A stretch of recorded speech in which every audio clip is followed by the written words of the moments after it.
자, 이제 바울의 편지 마지막을 향해서 달려갑니다. 지난 시간 3주 전이죠. 4주 전인가요? 우리 또 VIP 전도 축제 또 추수감사절 그 전에 말씀을 소망주의자, 노벨 문학상을 또 탄 기념이기도 하고 소망주의자라고 하는 제목으로 말씀을 전했습니다. 소망을 가지라고 바울은 끝까지 이야기하고 있어요. 그러면서 이제 편지 막바지에 와서 아주 중요한 질문을 합니다.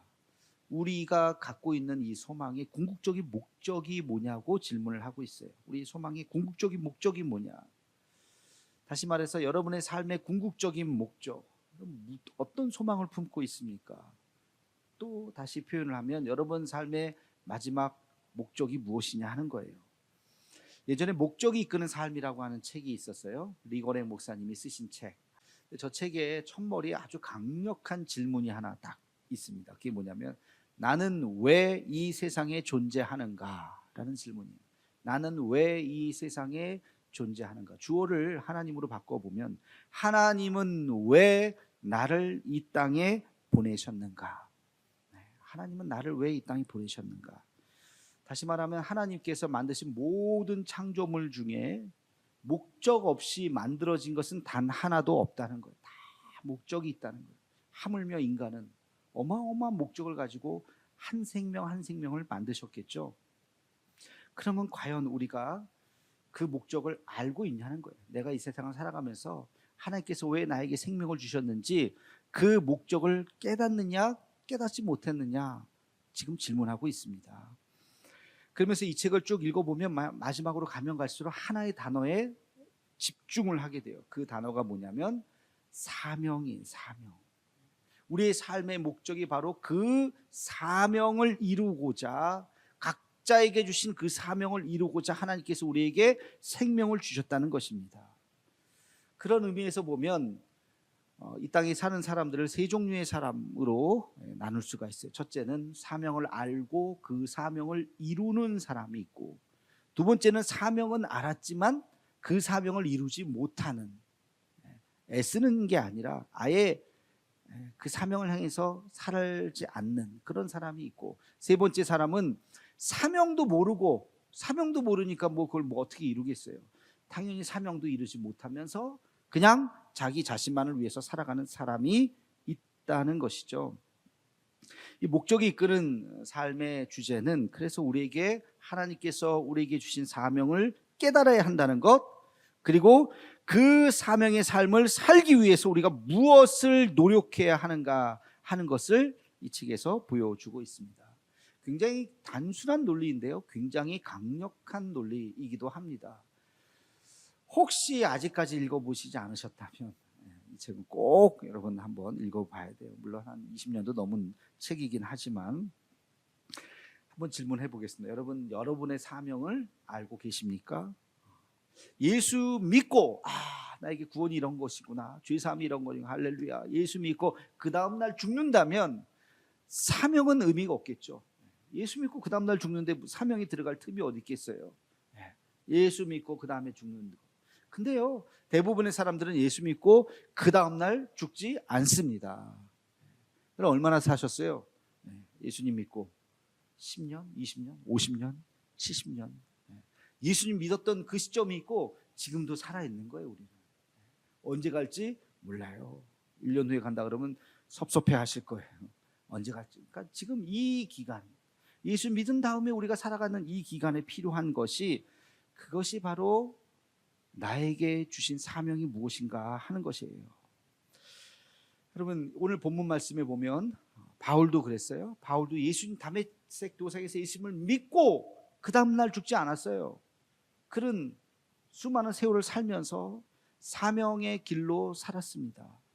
오늘 말씀에 보면 우리가 사명이라고 하는 단어를 깨달을 때 아주 깨달아야 하는 중요한 원리가 나옵니다. 오늘 말씀을 통해서 각자에게 주시는 하나님의 사명을 깨닫는 또 그것을 향해서 달려가는 우리 모두가 되기를 주의 이름으로 축원합니다. 자, 바울의 사명이 무엇인가? 오늘 본문 말씀 28절 말씀을 함께 읽겠습니다. 시작. 그러므로 내가 이 일을 마치고 이 열매를 그들에게 확증한 후에 너희에게 들렀다가 서바나로 가리라. 아멘. 너희에게 들렸다가, 여기서 너희는 어디죠? 로마에 들렸다가 어디로 간다고요? 서바나로 가리라. 그럼 서바나로 가리라. 이것이 바로 바울의 비전이었어요. 바울의 꿈, 바울의 사명이었어요. 서바나가 어디죠? 스페인입니다. 스페인. 여러분 지도, 유럽 지도 이렇게 머릿속에 펼쳐지십니까? 아시아하고 유럽은 한 덩어리 돼 있어요. 그죠? 유라시아 대륙이라 그래요. 그래서 터키를 중심으로 해서 유럽으로 쭉 넘어가고 맨 끝에 있는 나라가 바로 이베리아 반도죠. 거기 스페인 있고 오늘날엔 포르투갈도 붙어 있습니다. 거기가 끝이에요. 사도행전 1장 8절에 보면 성령이 너에게 임하시면 너희가 권능을 받고, 자, 예루살렘과 온 유대와 사마리아와 어디? 땅 끝까지 이르러서. 그때 말했던 그 땅 끝, 그들의 머릿속에 있었던 그 땅 끝이 어디냐면 바로 서바나예요. 서바나. 끝이에요. 스페인이 끝이에요. 그 다음에 뭐가 있어요? 대서양이 있어요. 우리는 지금 알아요. 대서양 건너에 뭐가 있어요? 아메리카 대륙이 있다는 거. 근데 아메리카 대륙은 14세기, 15세기에 와서 콜럼버스에 의해서 발견이 된 거예요. 1000년이 훨씬 지난 다음에 발견된 땅이라고요. 그때까지는 몰랐어요. 거기가 땅 끝이라고 생각했어요. 지구가 둥글다는 것도 이때는 몰랐으니까. 쭉 가다 맨 끝에 저 땅 끝에 서바나라고 하는 곳이 있는데 내가 거기까지 가서 복음을 전하리라. 그게 바울의 꿈, 비전이었다는 것입니다. 그럼 여기서 우리는 아주 중요한 것을 발견을 할 수가 있습니다. 첫 번째 비전의 원리, 사명의 원리는 무엇이냐? 하나님이 주시는 사명은 처음부터 완성형으로 말씀하시지 않습니다. 이게 무슨 말이냐? 바울이 다메섹에서 예수님을 만났을 때 그때 야, 너 서바나 가야 돼. 나중에 잘 기억해. 하나님이 그렇게 말씀하시지 않았다는 거예요. 따라해 볼까요? 사명은 그 때가 있다. 사명이라고 하는 것은 그 때가 있는 거예요. 하나님이 서서히 한 걸음 한 걸음, 한 커플 한 커플 한 커플 보여주시다가 이거야 하고 마지막에 딱 보여주시는 그 때가 있다는 거예요. 저는 이것을 티핑 포인트라고 설명을 좀 드리고 싶어요. 티핑 포인트. 들어보셨는지 모르겠어요. 티핑 포인트라고 하는 것은 뭐냐면 어떤 물질의 에너지를 막 가다가 보면 그게 어떤 한계점, 임계점에 딱 이르면 그것이 어떤 물리적 반응이 일어납니다. 새로운 물질로 변화되는 화학적 반응, 물리적 반응이 일어나는 순간이 있다는 거예요. 대표적인 예로 바로 물이에요. 물. 여러분, 물이 고체예요, 액체예요, 기체예요? 어려워요? 굉장히 어려운 질문인가? 뭐예요? 물은 액체죠. 액체. 물은 액체예요. 물은 상온에서 액체로 있습니다. 근데 물에 열을 가해요. 온도가 올라갑니다. 20도, 30도, 50도, 70도, 80도. 드디어 몇 도? 100도가 되면 어떻게 돼요? 끓어요. 끓는다는 게 뭐예요? 액체가 기체가 되는 거예요. 여러분, 그런 거 많이 해보셨잖아요. 불 켜놓고 딴짓하다 보면 다 쫄아가지고 물이 하나도 없어졌어요. 다 기체가 돼서 다 날아간 거예요. 그 100도를 뭐라 그러냐면 티핑 포인트라고 하는 거예요. 티핑 포인트.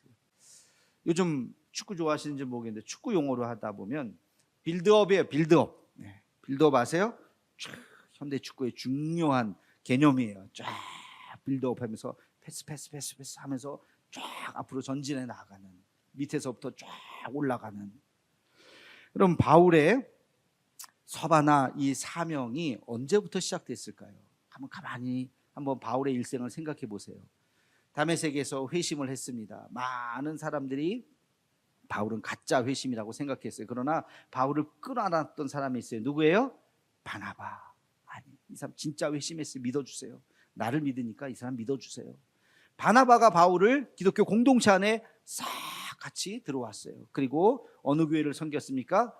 안디옥 교회를 섬겼습니다. 바울도 정신 차리고 내가 구약을 믿었던 그 말씀이 예수님과 어떻게 연결되는지를 잘 연구하면서 이거구나, 예수님이 이래서 오셨구나. 그가 성경을 연구하고 사람들에게 그 말씀을 나누고 가르치기 시작했어요. 그래서 안디옥 교회의 5명의 선생님 중에 한 명이 되었습니다. 한번 읽어볼까요? 사도행전 13장 1절 말씀 함께 같이 읽겠습니다. 시작. 안디옥 교회에 선지자들과 교사들이 있으니 곧 바나바와 니게르라 하는 시몬과 구레네 사람 루기오와 분봉왕 헤롯의 젖동생 마나인과 및 사울이라. 아멘. 이 바울이 옛날 이름이 뭐죠? 사울이에요. 5명의 성경 교사들이 있었다는 거예요. 근데 이들 중에서 성령의 이끌리심을 받아서 이제 기름 부음을 받고 선교사로 파송이 됩니다. 2명을 뽑았어요. 그 사람이 누구예요? 바나바와 바울이에요. 우리 함께 같이 2절과 3절 말씀을 읽겠습니다. 시작. 주를 섬겨 금식할 때에 성령이 이르시되 내가 불러 시키는 일을 위하여 바나바와 사울을 따로 세우라 하시니 이에 금식하며 기도하고 2 사람에게 안수하여 보내니라. 아멘. 하나님께서 이제는 너희 공동체만이 아니라 나가서 전하라 하면서 성령의 인도하심에 따라 바나바와 바울을 따로 세우고 금식하고 기도하고 안수하고 이제 보내게 되었습니다. 최초의 선교사가 되었어요. 그들에게 전도 대상자들은 유대인들이었어요. 왜? 유대인들이 율법을 기본적으로 아니까 유대인들에게 예수님을 전했어요. 근데 안 믿는 거예요. 십자가에 달린 예수님, 저주받은 거 아니야, 부활 말도 안 되고. 결국엔 우리 제사장들이, 우리의 바리새인들, 훌륭하신 분들이 바울을 못 박은 거 아니냐, 잘못된 거 아니냐, 안 믿기 시작했어요. 근데 그 얘기를 지나가던 이방인들이 이렇게 듣고 흥미로운데? 한 번만 좀 더 설명해 주실래요? 이방인들이 관심을 갖기 시작했어요. 이야기를 해야 되나 말아야 되나? 그냥 그런 일이 있었어요. 이방인들이 예수님을 믿기 시작했어요.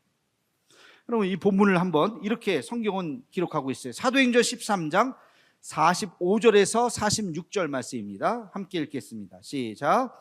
유대인들이 시기가 가득하여 바울이 말한 것을 반박하고 비방하거늘 바울과 바나바가 담대히 말하여 이르되 하나님의 말씀을 마땅히 먼저 너희에게 전할 것이로되 너희가 그것을 버리고 영생을 얻기에 합당하지 않은 자로 자처하기로 우리가 이방인에게로 향하노라. 아멘.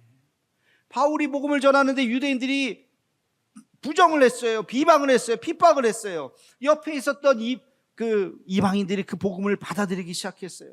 그래서 이제 선언을 하는 장면이에요. 내가 이 복음을 이제는 내가 유대인들에게 전하지 않고 나의 사명은 이방인들에게 복음을 전하는 것이 나의 사명입니다.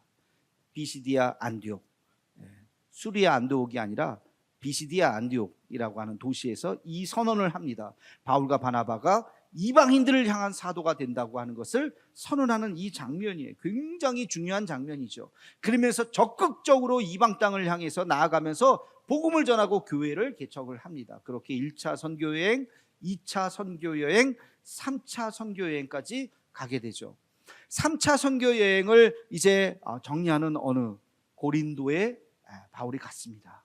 거기에서 3개월을 머물게 되는데 고린도에 있는 동안 편지를 씁니다. 그 편지가 바로 로마서예요. 로마에 내가 이제 조금 있으면 가려고 하는데 로마 교인들이여 나는 이런 사람이고 내가 갖고 있는 복음이 이런 거고 너희 중에 예수 믿는 사람들이 있다고 하는데 우리가 같은 마음입니다. 그리고 나는 당신들의 도움을 얻어서 땅끝 서바나를 가기를 원합니다. 지금 그 이야기를 로마서에 쓰고 있는 거예요. 어디에서? 고린도에서. 언제? 3차 선교 여행 때.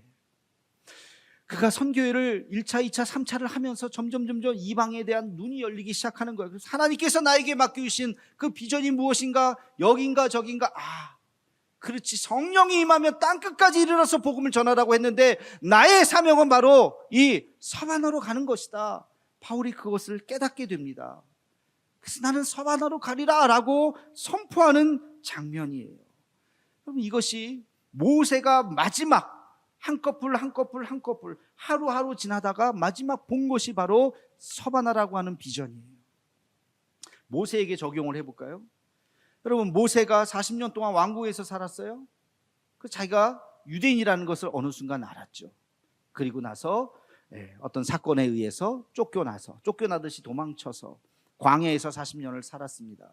그의 인생은 난 이렇게 살다가 끝이지, 나는 아무것도 아니지, 내 인생 뭐 여기서 끝났네. 그러나 그 80년은 하나님이 모세를 이스라엘의 지도자로 만들기 위한 축적의 시간이었다는 거예요.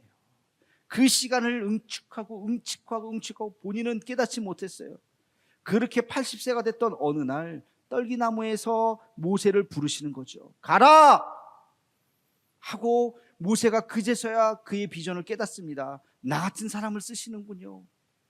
이스라엘의 위대한 지도자가 되지 않았습니까? 여러분, 그 하나님이 이 모세를 빌드업 시켜 나가는 그 과정을 여러분 잘 생각해 봐야 돼요. 다시 한번 묻겠습니다. 여러분의 사명이 무엇입니까? 목사님, 저는 사명 잘 모르겠는데요. 모를 수 있죠. 왜? 때가 있다니까요. 하나님이 아직 여러분들에게 말씀해 주지 않았을 수도 있어요. 자, 그러면 우리는 가만히 있어야 돼요? 아니요. 온도가 100도에 끓기까지 하루에 1도씩 조금씩 올라가듯이 오늘 여러분이 해야 할 그 일을 하셔야 됩니다. 여러분, 오늘 해야 할 그 신앙적인 행위가 뭡니까? 예배드리고 봉사하고 말씀 보고 기도하고 또 나가서 복음 전도하고 그 일을 하는 거예요. 그 일이 축적되고 쌓이고 언제인지는 몰라요. 사람마다 다 달라요. 어느 날 이거구나, 나에게 주신 사명이 이거구나 깨닫는 때가 온다는 거예요. 그럼 그 때가 온다는 것을 믿으시고 오늘도 주님 앞에 충성스럽게 나와서 봉사하고 예배하고 기도하는 우리 모두가 되기를 주의 이름으로 축원합니다. 여러분, 사명을 이야기할 때 또 한 가지 기억해야 될 것이 있습니다. 모든 사명은 하나님 나라를 수렴한다는 거예요. 하나님 나라를 향하여 있다는 것입니다. 하나님 나라를 만드는 것, 하나님 나라를 꿈꾸는 것이 우리 모두의 비전이요, 우리 모두의 사명이 되어야 할 줄로 믿습니다. 그럼 바울에게 있어서 하나님 나라를 만드는 것이 무엇이냐? 구체적으로 바울에게 있어서는 그것이 바로 전도였어요. 전도. 예수 십자가를 모르는 사람이 너무 많아요. 예수 부활을 모르는 사람들이 너무 많아요. 그래서 자기도 몰랐으니까 예전에 나 같은 사람에게 이것을 전해야지 가는 곳마다 붙잡고 예수 십자가, 예수 부활을 이야기하고 복음을 외쳤더니 다 떠나갔는데 5명이 모였어요. 6명이 모였어요. 그 사람들을 붙잡고 교회를 세운 거예요. 그게 바울의 사명이었던 것입니다. 여러분, 전도와 선교는 여전히 오늘날도 우리의 강력한 사명이 되어야 할 줄로 믿습니다. 예수님이 언제 오실까? 빨리 왔으면 좋겠다 하는 사람도 있고 늦게 왔으면 좋겠다 하는 사람도 있겠지만 그날과 그 시는 모르지만 예수님이 한 가지 암시를 해주셨어요. 내가 언제 가냐면 요럴 때 갈 거야. 그게 언제인 줄 아세요? 이 복음이 땅끝까지 다 전파가 되면 내가 갈 거야. 자, 그러면 보세요. 지금 전 세계에 복음이 어느 정도 펼쳐졌는지. 목사님, 전 세계 복음 다 전해진 거 아니에요? 개인이 안 믿는 거 아니에요? 그렇게 생각하기 쉽죠. 그걸 나라 개념으로 생각해서 그래요. 전 세계 나라가 글쎄요, 피파에 정확하게 찾아보진 않았지만 한 200 몇 개 나라 돼요. 200 한 3, 40개. 나라 개념으로 치면 복음이 다 들어갔다고 생각할지 모르겠어요. 우리는 단일 민족이기 때문에 대한민국은 한민족, 이게 머릿속에 너무 박혀 있지만 우리가 선교가는 태국만 하더라도요, 태국이 한 나라지만 부족이, 종족이 얼마나 많은지 몰라요. 무슨 족 하나의 종족이 이 나라 저 나라 몇 개 나라에 흩어져 살아요. 나라는 달라요. 국적은 다르지만 말이 통해. 왜? 부족 언어가 있어요. 자기들 부족 언어. 그래서 전 세계를요, 나라 개념으로, 행정적인 나라 개념으로 보면 안 되고 부족 개념으로 봐야 됩니다. 전 세계 인구가 78억 80억 정도 되는데, 그러면 이 부족이 전 세계 몇 개 부족이 되냐? 200개 300개가 아니고요, 17,000개의 종족이 있어요. 17,000개. 자, 그 중에서 복음화율이 2% 미만인 걸 미전도 종족이라고 하는데, 미전도 종족은 17,000개 중에서 몇 개 종족일까요? 7,400개 종족이에요. 퍼센테이지로 43%. 별로 놀라지 않죠? 43%, 절반 가까이가 아직까지도 복음화율이 2% 미만인 나라, 종족이에요. 그러니까 인구수로 따지면 19억이에요. 19억. 그 중에서도 복음화율이 0%가 있어요. 0%. 예. 그걸 뭐라고 얘기했냐면 미전도 종족이 아니라 비전도 종족이라고 그래요. 아예 복음이 들어가지 않았어요. 아예 0%인 종족이 여러분 얼마나 되는지 아십니까? 예. 미전도 종족이 7,400개 종족이라고 그랬죠. 그 중에 비전도 종족은 3,000개나 됩니다. 전 세계 아직까지 인구로 치면 2억 7천 명, 7천만 명, 2억 7천만 명. 아직도 그 정도가 예수의 옛자도 들어보지도 못한 사람들이 있어요. 그러니까 예수님 오시려면 아직 멀었어요. 10년 후에 택도 없어요. 우리 죽기까지 택도 없어요. 아직까지 땅끝까지 이르러 복음을 전해야 되는 거예요. 여러분, 아직도 이 시간에도 전도와 선교는 우리의 사명이 되어야 할 줄로 믿습니다. 우리만 믿고 그냥 살다가 죽는 것이 아니라 아직도 예수님의 이름을 들어보지 못한 사람들이 이렇게 많다는 것을 여러분 기억하시고 우리는 기도해야 돼요. 150년 전만 하더라도 우리도 그랬어요. 그렇죠? 우리 개신교가 들어온 지 140주년이잖아요. 내년이. 그러나 전도와 선교만 있는 것은 아니죠. 하나님 나라를 만드는 것은 예수님의 사랑을 전하는 것이고 하나님의 공의를 전해야 하는 것입니다. 지치고 상하고 자살하고 우울증 걸리고 살기 싫어하는 사람들이 지금도 이 땅에 너무나도 많이 있습니다. 그들에게 다가가서 주님의 사랑, 주의 위로를 전하는 것, 이것도 하나님의 나라를 우리가 만드는 아주 중요한 일입니다. 세상에 공의를 만드는 것, 사회 정의, 이 사회가 정의로워야 된다는 거예요. 뿐만 아니라 경제 정의, 사기치는 사람들이 점점 잘 사는 나라가 아니라 사기치면 감옥에 가야죠. 정직하게 땀 흘려서 버는 사람들이 잘 사는 나라가 되어야 하죠. 그게 경제 정의 아닙니까? 사법 정의가 구현되어야 하겠죠. 돈 많다고 못된 짓 해도 그냥 다 법망을 빠져나가면 되겠어요? 법 앞에 누구든지 평등해야죠. 사법 정의가 실현되는 나라. 요즘에 환경 정의를 이야기합니다. 이 환경에 대해서도 우리가 정의로운 시선으로 바라봐야 된다는 그런 세상을 만드는데 우리가 쓰임 받아야 돼요. 그게 우리의 사명인 것입니다. 여러분, 각자에게 주시는 사명은 달라요. 사명은 각자예요. 여러분에게 주신 사명은 각자예요. 그러나 여러분, 사명이 무엇인지 깨달았다면 사명을 감당하기 위해서는 우리의 생명을 드릴 수 있어야 돼요. 생명도 결코 아까운 것이 아닙니다. 사도 바울의 말을 여러분 기억하셔야 돼요. 사도행전 20장 24절 말씀 우리 함께 읽겠습니다. 시작.